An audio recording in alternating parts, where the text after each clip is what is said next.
t'es mort comme une merde dans ton sommeil. Tu sais ce qui serait cool? C'est que tu fasses un dernier épisode en étant mort. Ok. Mais je fais quoi comme thème? T'as qu'à parler de sexe. Ça parle aux gosses ces trucs-là. Déjà fait. 2 fois. T'es un sacré pervers. Ou alors je fais un épisode sur la mort, histoire que les gens ne se fassent pas avoir par les mêmes choses. Un message de prévention, ça me plaît. Mais par contre, est-ce que tu fumes? Ah non, pourquoi? Bah parce que fumer tue. Et puis t'as pas besoin vraiment trop de ça en ce moment, hein. Ok. Générique.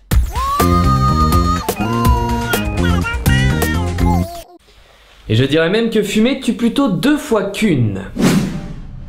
En effet, d'après une étude, la cigarette, en plus de provoquer cancer et autres tumeurs, favoriserait le suicide. Qui en soi est une mort bien plus naturelle que la cigarette. 30 000 Américains ont été suivis pendant 4 ans, fumeurs et non-fumeurs. Et le résultat est que les fumeurs tentent en moyenne de se suicider 4 fois plus que les non-fumeurs. Après, moi je considère que fumer est une forme de suicide en soi, donc bon... C'est le portefeuille qui se suicide, putain. Et après, il faut faire quelques nuances. C'est pas parce que vous fumez que vous allez vous suicider. Par contre, si vous êtes dépressif, effectivement... évitez les objets contendants. Prenez une cuillère, ça prendra un petit peu plus de temps. La plupart du temps, quand je vous dis... Ne pas faire d'enfant, putain! C'est déjà... pour vous éviter une mort lente et douloureuse. Mais aussi pour combattre un autre fléau que sont les MST. Et bien sachez que les préservatifs STI qui ont été inventés par des collégiens anglais permettent de détecter les maladies sexuellement transmissibles. Bon, je vais pas vous faire un dessin, mais... Si? Non.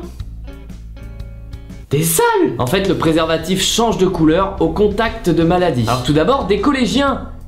Mais what? À cet âge en France, ils en sont encore au dessin sans déborder, hein. Et encore, ils paniquent. Pour l'instant, d'après les spécialistes, ça reste de l'ordre du gadget. En l'absence de vérification et de tests, c'est difficile de juger cette invention à sa véritable valeur. Au passage, cette invention a eu le premier prix d'un concours de sciences pour enfants, à la clé 1400 € et un petit séjour à Buckingham Palace. Je passerai le bonjour à la reine de ma part. Il paraît que si on lui glisse une de vos capotes, c'est le Nyang 4 du MST. On reste dans le changement de couleur et on va essayer de combattre un autre fléau meurtrier, à savoir l'alcool. Ça vaut bien une petite mise en bière, non? La bière, la mort, non? Chacun son boulot, hein. Des étudiantes américaines ont mis au point un tatouage qui s'illumine si vous avez trop bu. Et encore une fois, ce sont les étudiants qui font le taf. Le Safe Stamp a été inventé à Miami en Floride et pourrait sauver des milliers de vies une fois homologué, qui sont environ 30 000 chaque année aux États-Unis. Le tatouage est équipé d'une micropuce qui capte la sueur de son utilisateur et devient bleu une fois qu'il a dépassé le taux d'alcoolémie. Le prix n'est même pas un problème puisque la puce ne coûterait que 1 $ à la fabrication. Les 2 étudiantes s'étaient déjà fait remarquer d'ailleurs avec un soutien-gorge détectant le cancer du sein. La mort devient de moins en moins une surprise et c'est ceux qui en sont le moins près techniquement qui trouvent les solutions. Et je suis pas sûr qu'ils aient accès aux récoltes du Téléthon ou du SIDAction, hein. Pour finir, faites ce que vous voulez en soirée, mais si vous tenez un tant soit peu à vous, faites attention. Dans le cas contraire, faites un peu attention aux autres, bordel. Saviez-vous que la mort pouvait avoir un côté artistique? On oublie la mort de Marion dans Batman et on se concentre sur les microbes. Ces petites bébêtes qui incarnent en même temps la mort et la vie, un petit peu travaillé, il y a moyen d'en prendre plein les yeux.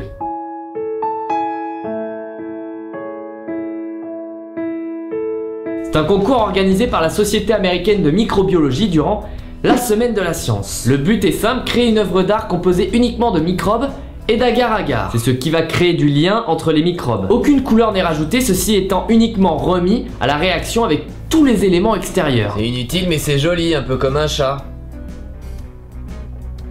Ah bah non. Les résultats ont déjà été annoncés et voici le gagnant. Mais on va particulièrement s'intéresser au deuxième. Si vous ne reconnaissez pas, c'est normal. Il s'agit en fait d'un plan de New York, à l'avenue près. On peut même apercevoir Central Park juste ici. Ça a été réalisé par une grande école de sciences à l'aide de plusieurs boîtes de pétri et du microbe Escherichia coli K12, qui est phosphorescent et réagit particulièrement bien à la lumière noire. Et la lumière noire, vous risquez de la voir un long moment, donc autant vous habituer.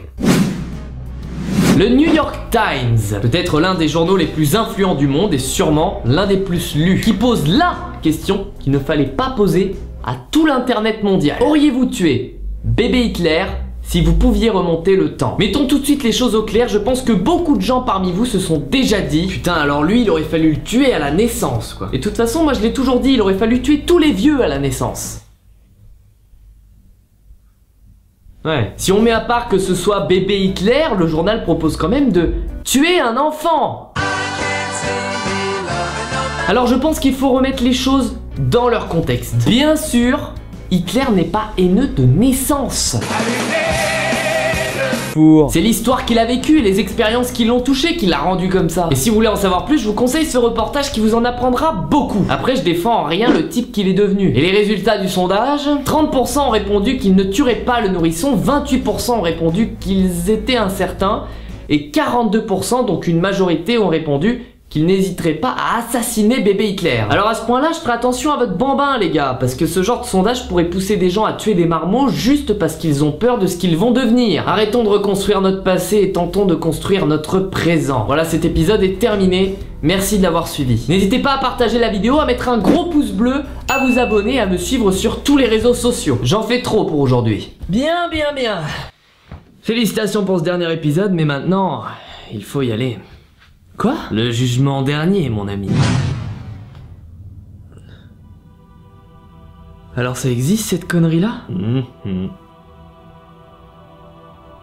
Oh merde. T'en fais pas. Et bon voyage.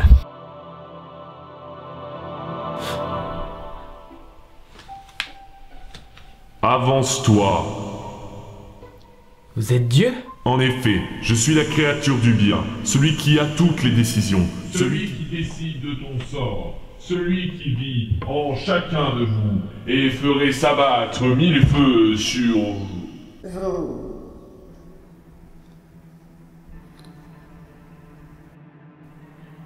Bah quoi? Mais c'est quoi ce bordel? Où je suis là?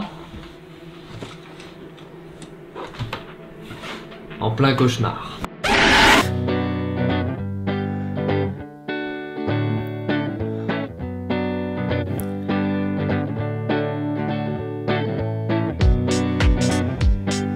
Et oui mon gars, t'es mort comme une merde. Ah!